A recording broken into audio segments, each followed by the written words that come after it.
People, no, not that many people are going to go, oh, I've got a job offered in Darwin, I'm going to go move to Darwin. Like, that happens to people in Sydney way more, where a lot more people are moving to Sydney than moving to Darwin. This is true. But, smooth recovery. Yeah, so the larger cities are going to be more, but,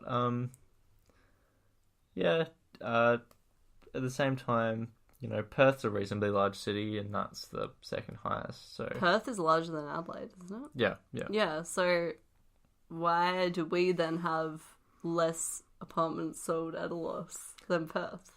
I don't know. No. In your opinion? You're so scared. You're like, don't ask me this, Maddie. It's just a bit of random variation. I got no clue. Like, well, there's probably a reason for it. But... Yeah, let's... So one unpack that. It's one for another time. I think. I don't know. I don't have any reason in front of me. So that's sad. Okay. I thought your math skills might. I mean, enlighten you. I could take a guess, but yeah. I guess it's probably just at the time this was taken, Perth, like, we've kind of had the mining boom, and now it's like not so much of a mining boom anymore. And the Perth economy maybe isn't going as well as it was. True. Few years ago, so that could be it. Yeah. These last two, so like the fact that apartments don't go up very much, and like the risk that you're taking that it could sell at a loss if you sell it, they can be kind of mitigated by choosing an apartment wisely. So you should usually choose low-rise boutique apartments, which are generally older. That's less desirable, but it's actually better in terms of value. They'll go up more versus the high-rise modern apartments that are recently built. So yeah, right. So the lower-rise apartments, because it's less... I mean, you technically own more land then, especially in terms of height. The less apartment like lots there'll be per like square foot of land, so technically you have more land. Yeah, so it'll go up a bit more. Yeah, and also location's really important when choosing apartments. So apartments that are close to public transport, cafes, shops, just general lifestyle upgrades. So like if it has like if it's in a cool suburb that's kind of trending, then that's good for apartments. Yeah, and as we talked about before, you might not have parking, so it'd be great if you were near public transport. Yeah, it's just, even with any house, it's just always good to be near public transport for it to go off in value. Public transport's pretty lit. Okay, so we're moving on to the semi-detached townhouse unit thing, which is like, this category is a combination of semi-detached houses, townhouses, and units. So I'm mainly talking about, so like, without apartments, so like things that are less similar to apartments, you know, like I'm talking about like things that are quite close to the ground, like the 2-story boutique apartment if it's like a 2-story apartment, that's sort of counted to that's sort of a unit. Also just like detached units that are in a courtyard area, I'm talking about them as well. So I've called this category somewhere in between. It's great and not cringy. So it's good. Don't doubt yourself. You got to be confident. So advantages of the semi-detached is that with some semi-detached places you don't need to pay strata fees, so that's good. Although some houses that are included in this category you probably do, so you should check that out before you like obviously think about going into this category. But it just depends on where it is and what kind of units they are. Yeah, definitely a unit is more likely to have a strata fee than a townhouse. Yeah, townhouses don't normally. And semi-detached can be anything from like 2 houses joined together, which also don't usually have strata fees, to like just townhouses. So, also they're like more affordable than detached houses, which is good. Yeah. I recommend... price is a big factor that matters to people. Also, townhouses are relatively new usually. So they usually have, like, modern fittings and stuff like that like, you wouldn't get. Whereas, at least in South Australia, the units are kind of 1970s build, not new. But they're kind of renovating the interiors of them now. So, like, often you'll see, like, when I'm on realestate.com, you see like an ugly, like old house on the outside, but then on the inside, it's like all new, all modern, like the kitchen's good. So it just depends. Like, I think they're slowly doing that. So like, it's becoming the new thing to renovate. Yeah. Those old 1970s Maybe it's just units. me, but when I think of units, I think of a really like boring grey like colour. I think of yellow because most of the units here have like yellow bricks. Yeah, okay. That's what I think It's of. a pretty pale yellow though, so. Yeah, it's not like a fun yellow. I mean, yeah, that might be ugly, but a fun yellow might be too far. I don't think you should paint your house a fun yellow. Just a pro tip, don't do that. Yeah, hot pink is better. The other good thing about townhouses is they're also low maintenance. They're somewhat more private than an apartment, and they can sometimes include small outdoor spaces, so like a courtyard area or like a small garden. And you can tend to find units or townhouses in good locations still for a lower price than a regular house. Like a much lower price usually. Yeah, so if you are wanting to move into a nice neighborhood, a like this is definitely lower the way priced to go. unit or townhouse is a good way to go. Yeah.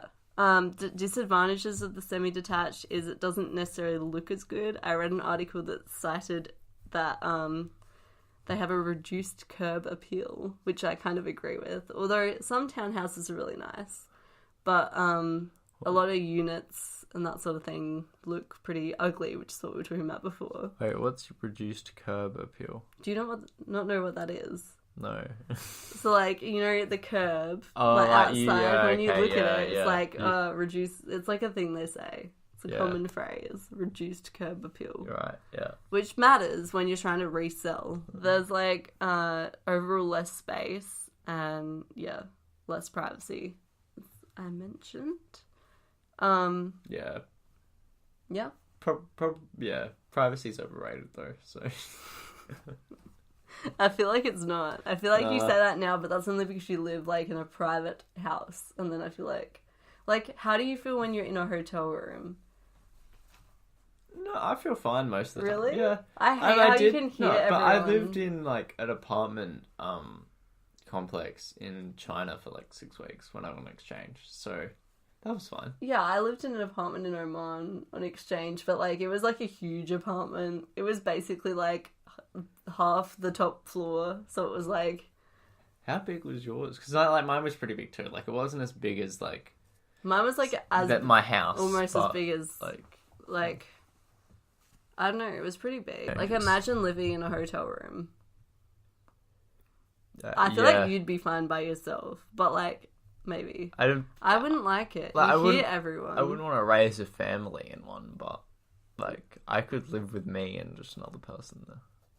Yeah, but I'd hate it because then you hear other people and what they're doing and when they're walking around. I don't know. That's just me. I care a lot about privacy and you don't. I care a lot about money. So the next type of house I just kind of threw in for fun. It's not like I'm not, well, I don't know if you are, but I personally am not looking at this as a potential option to buy for a first home. But these are the tiny homes or caravans, like, sort of concept. So, like, the tiny homes, are these portable or no? Some are. So you can, like, usually with tiny homes, you get them custom made. So you can, like, specify if you want to be able to pull it around in a trailer or not. And then they'll, like, make it to fit that. Yeah. Yeah, they're really popular in America, but I haven't seen really any in Australia. So only ever heard about them on TV. I assume they exist. I found a company that actually makes custom tiny homes in Australia. So I think it is a thing, but it's probably less popular than in America. So you get it made and then you need to find like a piece of land to put it on? Yeah. That's what you have to do. So it's a bit of a disadvantage there. But they are like cheaper to buy than a regular house, obviously. You're basically whatever you saved up for your house deposit, and you could instead use that to buy a tiny house immediately without any finance, basically. So, because they usually, in Australian dollars, they're usually from somewhere between 25,000 and 90,000 for second-hand tiny homes. So I assume like building it probably would be more, a little bit more maybe. Yeah. So another advantage is they encourage a minimalistic lifestyle. So if you're getting into minimalism and like owning less things and being less materialistic, get a tiny house. It definitely forces you to be a minimalist. Yeah, exactly. But my only problem with this advantage is that the reason why I like minimalism is I just like empty space. So I like being able to look at stuff and being like, whoa, empty space. But like in a tiny house, it doesn't matter how minimalist you are, you're not going to have any empty space, basically, to look at and be like, whoa, minimalism. Is this how you like empty space? Is that because like you're from the country and you're into paddocks and stuff, or? No, it's just like aesthetically, I just like, you know, when you have you don't like it feeling cluttered? Yeah, I don't like clutter. Like when you just have like a bench and it's just like got nothing on it except like one thing. But it's like really cool. Like it's like, whoa. Or, like, if your wardrobe is really, like, I don't know, organised in a way that makes it look like you have very little clothing, it, like, looks good. Yeah. Yeah, in my opinion. Also, there's less maintenance on tiny homes, but also this depends on where you have it. So if you, like, have it on a big plot of land, obviously you're going to have to maintain the land.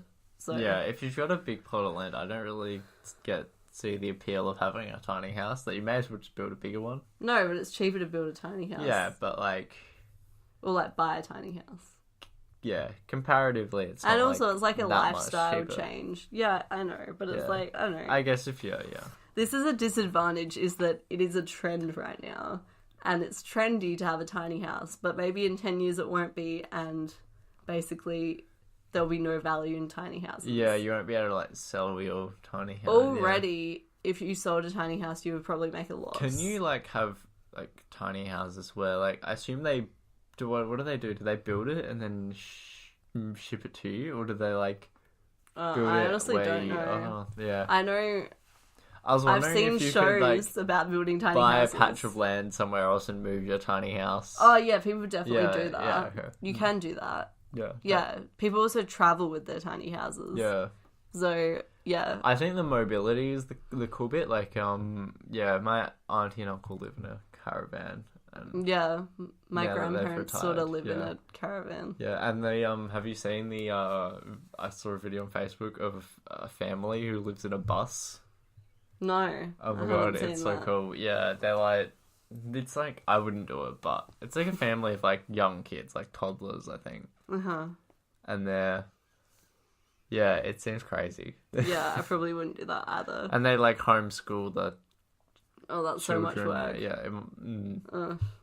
Well, like, they could potentially be driving and like teaching their kids. Like, one parent's driving, one parent's teaching the kids. Yeah. I don't know. If it works for them, that's good.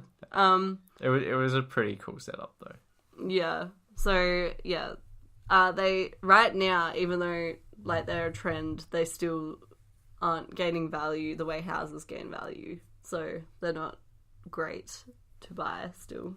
Like they're not a good investment even now when it's trendy. Yeah. So also another disadvantage is that they actually can be kind of expensive, especially if you're getting it custom built and have a lot of changes that you want to make to the plans. It can end up being a lot. Yeah. And also just the size is like, obviously that's a disadvantage. Yeah. That's the whole point of it. It's an advantage and a disadvantage. But I found a study that found 42% of people regretted the size of their homes out of 100. And then 76 of that 42% regretted that wish they bought a larger one. So yeah, so 76% of people who regret the size of their homes still, wanted a larger one, not a smaller one. Yeah. So it shows that like you probably should go a little bit larger than you think you need, because you might regret it later. Yeah, you want to be right at the 76th percentile in terms of like how big your home is, and then you're in a happy medium and you won't regret it. Yeah, exactly.